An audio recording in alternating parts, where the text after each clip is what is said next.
나는 전능하신 아버지 하나님 천지의 창조주를 믿습니다. 나는 그의 유일하신 아들 우리 주 예수 그리스도를 믿습니다. 그는 성령으로 잉태되어 동정녀 마리아에게서 나시고 본디오 빌라도에게 고난을 받아 십자가에 못 박혀 죽으시고 장사된 지 사흘 만에 죽은 자 가운데서 다시 살아나셨으며 하늘에 오르시어 전능하신 아버지 하나님 우편에 앉아 계시다가 거기로부터 살아있는 자와 죽은 자를 심판하러 오십니다. 나는 성령을 믿으며 거룩한 공교회와 성도의 교제와 죄를 용서받는 것과 몸의 부활과 영생을 믿습니다. 아멘. 네, 찬송가 337장 하나님 앞에 올려드리겠습니다. 찬송가 337장입니다.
불쌍히 여겨 구원의 주님, 은혜의 주님, 오직 예수.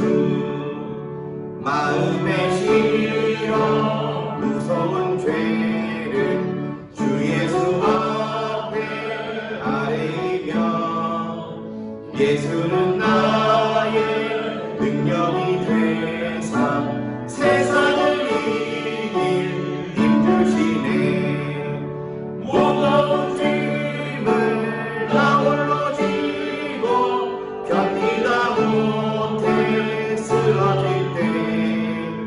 불쌍히 여겨 구원의 주님, 은혜의 주님. 3절 한 번 더 찬양하겠습니다. 내 짐이 점점 무거워질 때 주 예수 앞에 아뢰며, 주께서 친히 날 구해 주사 내 대신 짐을 져주시네. 무거운 짐을 나 홀로 지고 견디다 못해 쓰러질 때 불쌍히 여겨 구원의 주님, 은혜의 주님, 오직 예수. 아멘. 네, 오늘 주님 주신 말씀은 마태복음 11장 25절부터 30절까지의 말씀입니다. 마태복음 11장 25절에서 30절까지의 말씀입니다.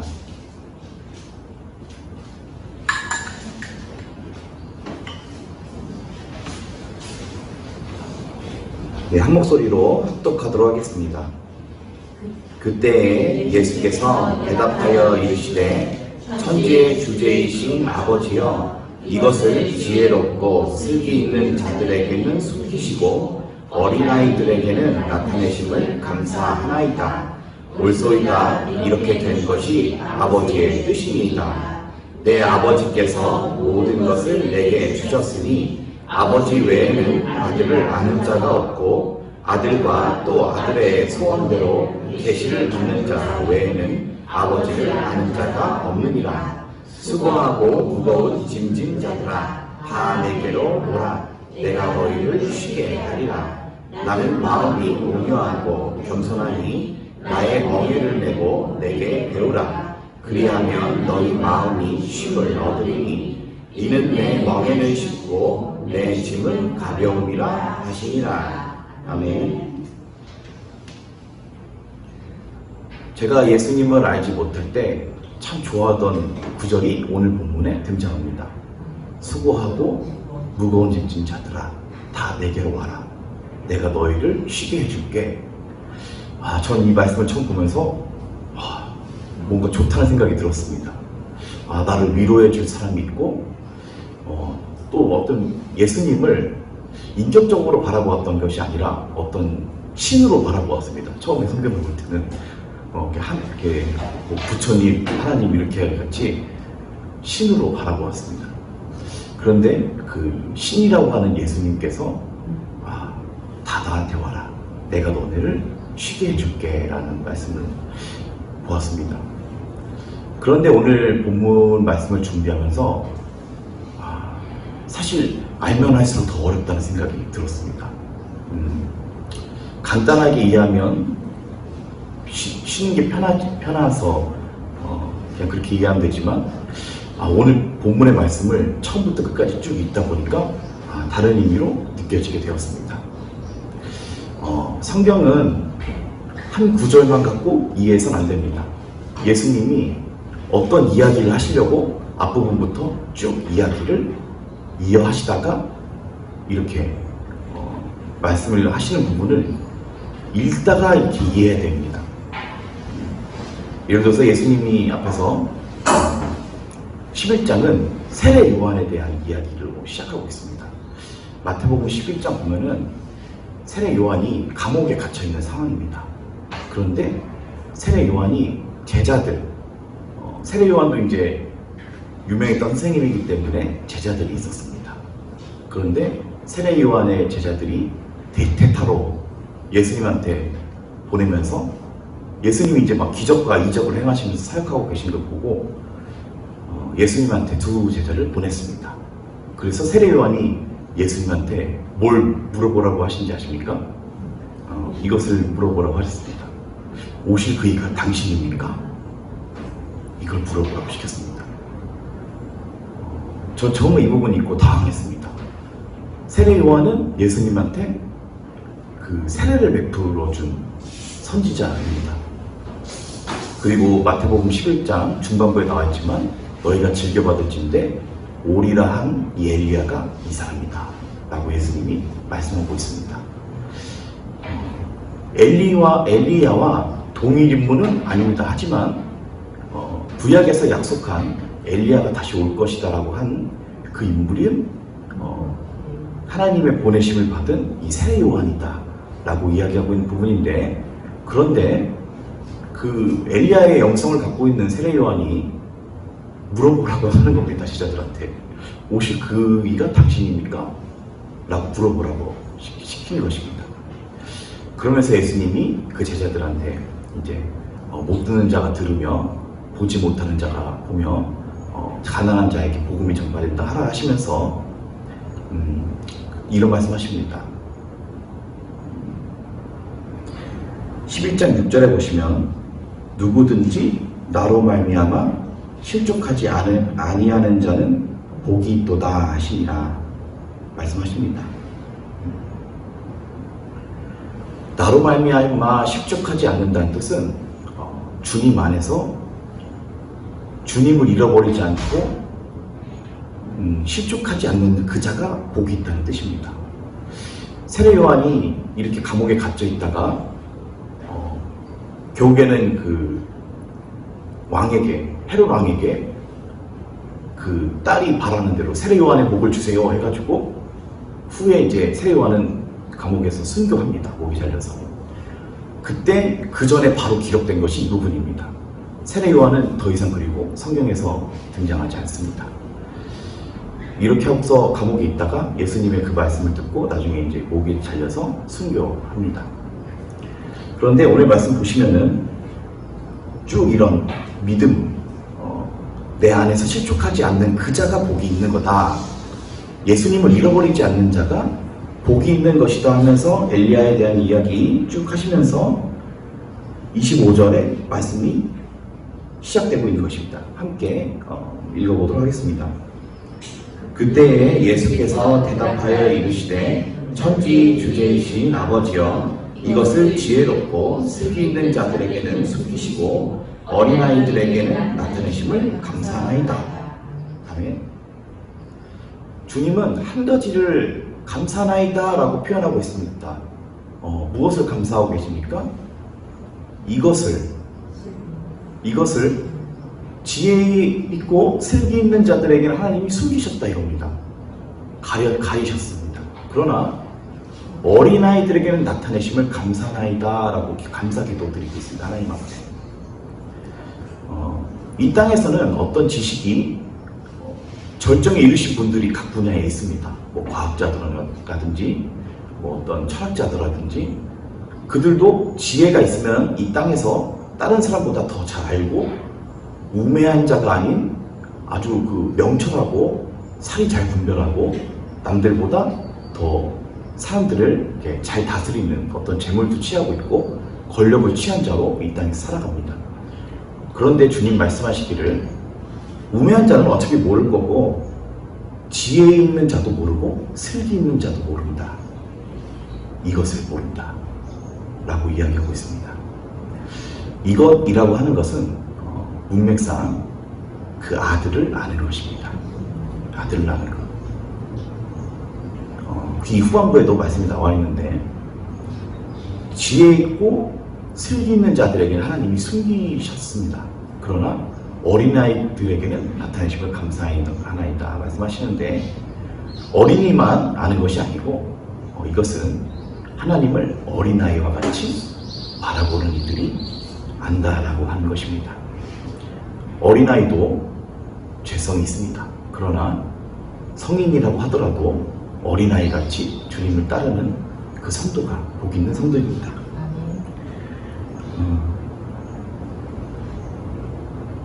27절 함께 이어서 읽어보도록 하겠습니다. 내 아버지께서 모든 것을 내게 주셨으니 아버지 외에는 아들을 아는 자가 없고 아들과 또 아들의 소원대로 계시를 받는 자 외에는 아버지를 아는 자가 없느니라. 아멘. 이 부분을 헬라어로 좀 살펴보았습니다. 27절에 보시면 내 아버지께서 모든 것을 내게 주셨으니 아버지 외에는 아들을 아는 자가 없고까지 먼저 보게 됐습니다.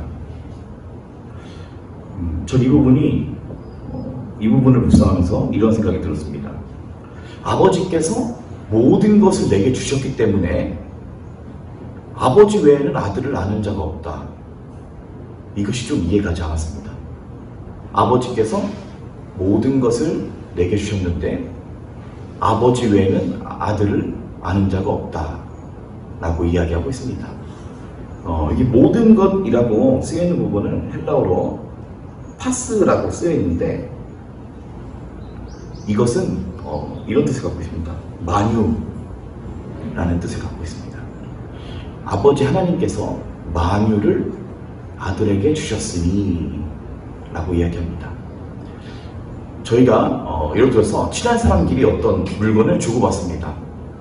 제가 어제 그저께 이문태 목사님한테 USB를 하나 드렸는데 그 안에 뭐가 있는지 성도분들은 모르실 것입니다.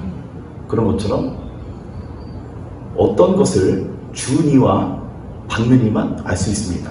하물며 만유를 하나님 아버지께서 아들에게 주셨기 때문에 저희는 만유의 일부분일 뿐이고 그 큰 만유를 주신 이와 받는 이 외에는 서로를 아는 자가 없는 것입니다.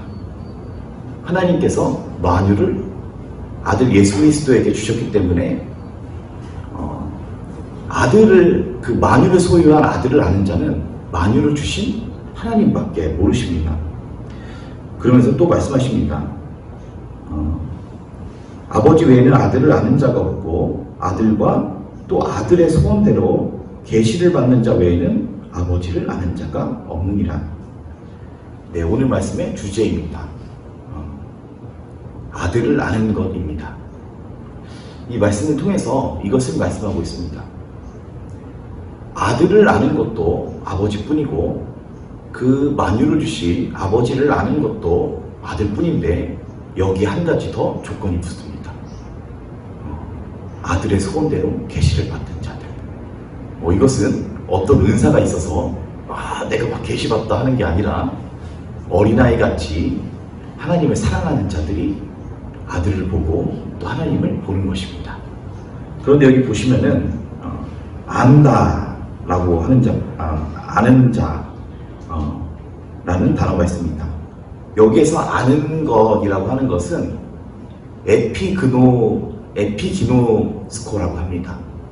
기노스코가 한번 들어보셨을 것입니다. 무엇인가를 안다라고 하는 것입니다. 뜻입니다. 그런데 에피기노스코라는 뜻은 아는 것 위에 있는 알을 얘기합니다. 그러니까 예를 들어서 저희가 어떤 것을 부분적으로 알지 않습니까? 이것이 물이다라고 하는 것은 누구나 압니다. 그러나 이 물이 어떻게 이루어져 있고 하나님이 어떤 원리를 창조하셨는지 라고 하는 그 알보다 더 뛰어난 위에 있는 그 위에 있는 기노스코다라고 이야기하고 있습니다. 아들을 아는 것인데 그냥 아는 것이 아니라 이 헬라어를 보시면 지각적으로 안다라고 쓰여 있습니다. 하나님의 아들을 예수님 교회에 있는 예수님이지 그렇게 아는 것이 아니라 하나님의 아들을 지각적으로 깨닫는 것입니다. 그러한 복이 하나님을 어린아이와 같이 사랑하는 이들에게 임한 것입니다. 주님이 이런 말씀을 하시면서 28절에 수고하고 무거운 짐진 자들아 다 내게로 오라 내가 너희를 쉬게 하리라. 29절에 나는 마음이 온유하고 겸손하니 나의 멍에를 메고 내게 배우라 그리하면 너희 마음이 쉼을 얻으리니 라고 말씀하고 있습니다. 네, 수고하고 무거운 짐진 자들아 다 내게로 오라. 이 말씀은 아까 말씀드렸듯이 마태복음 11장에 세례 요한이 예수님이 오실 그이십니까? 확신이 없어서 그 감옥 속에서 어둠 속에서 얼마나 불안했겠습니까? 내가 언제 풀려날지도 모르고 그런 상황에 쭉 이어져서 이 세대가 어떤 세대냐? 피리를 불어도 춤추지 않고 슬피 울어도 함께 울지 않는 세대다 라고 하면서 예수님께서 나를 모르는 이것에 대해서 이야기하며 하신 말씀이십니다. 즉 수고하고 무거운 짐진 자들아 다 내게로 와라 라는 뜻은 아들을 알아서 아들과 동행하기를 원하시는 예수님의 말씀입니다. 29절에 보시면 나는 마음이 온유하고 겸손하니 나의 멍에를 메고 내게 배우라 라고 말씀하고 계십니다. 멍에가 무엇인지 어제 한참 동안 생각해 보았습니다. 그런데 쉽게 결론은 나지 않았습니다. 그래서 기도를 했습니다. 주님이 멍에라는 게 도대체 무슨 뜻입니까? 그런데 주님은 저한테 다른 마음을 주셨습니다. 멍에가 무엇인지를 가르쳐 주시지 않으시고 멍에는 여러 가지 뜻이 있을 수 있습니다. 예수님의 같은 십자가를 지고 간다든지 예수님의 마음을 품는다든지 예수님과 사역하는 그 마음을 품는다든지 여러 뜻이 있을 수 있겠지만 저는 기도하는 중에 주님이 멍에가 뭔지를 알려고 하지 말고 그 멍에를 나와 함께 지라는 데 초점을 맞추게 하셨습니다. 사무엘상 말씀 보면은 그 결의소라는 말씀이 나옵니다. 소들이 밭을 갈 때 두 마리가 함께 갑니다. 나무 짝대기 하나를 서로 등에다 메고 그 긴 가로 짝대기에다가 세로 긴 짝대기 둬서 그 세로 끝에 이제 그 쟁기 밭을 가는 그것이 달려 있습니다. 그런 것처럼 엘리사가 12교리소를 앞세우고 나갔다 했을 때 12쌍의 소들입니다. 그러니까 둘이서 한 세트입니다. 이 멍에를 맨다는 것은. 그러면서 주님이 저한테 주신 마음은 나와 함께 밭을 갈 그 사람이 예수님인 것입니다.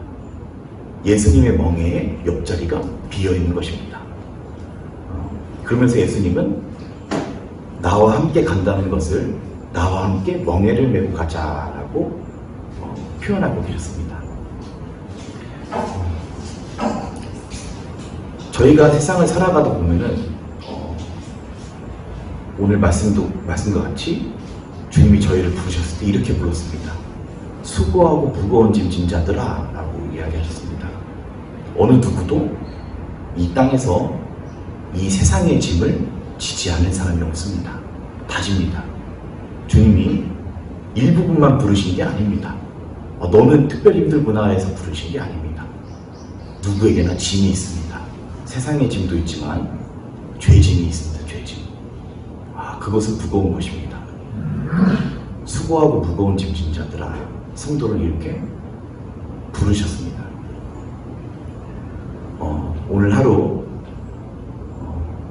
두 마리의 소가 함께 멍에를 매듯이 예수님의 멍에를 함께 여기서 메고 가는 성도 되시기를 바랍니다. 이 시간 함께 기도하도록 하겠습니다. 주님, 저희를 위하여서 무거운 십자가를 져주시고 또 무거운 짐을 져주시고 주님이 도리어 저희와 함께 지자고 하셨지만 주님의 일을 할 때에 도리어 내 짐도 주님이 지심을 압니다. 내 멍에는 쉽고 내 짐은 가볍다 말씀하신 것처럼 주님, 우리가 주님을 아는 것, 세례 요한이 오실 그이가 당신입니까? 라고 마음이 허망하여져서 물어본 것이 아니라 그 아들을 아는 그 멍에를 또 그 예수님의 옆자리에서 항상 동행하면서 그 마음이 온유하고 겸손한 그 소 같으신 예수님과 함께 멍에를 메고 살아가길 원합니다. 오늘 하루 아버지 앞에 올려드립니다. 주님 그 마음의 온유함과 겸손함을 늘 배우게 해주시고 주님의 짐으로 말미암아 세상의 짐이 느껴지지 않게 하여 주시옵소서. 예수 그리스도의 이름으로 감사하며 기도합니다. 아멘. 하늘에 계신 우리 아버지의 이름을 거룩하게 하시며 아버지의 나라가 오게 하시며 아버지의 뜻이 하늘에서와 같이 땅에서도 이루어지게 하소서. 오늘 우리에게 일용할 양식을 주시고 우리가 우리에게 잘못한 사람을 용서하여 준 것 같이 우리 죄를 용서하여 주시고 우리를 시험에 빠지지 않게 하여 주시고 악에서 구하소서. 나라와 권능과 영광이 영원히 아버지의 것입니다. 아멘.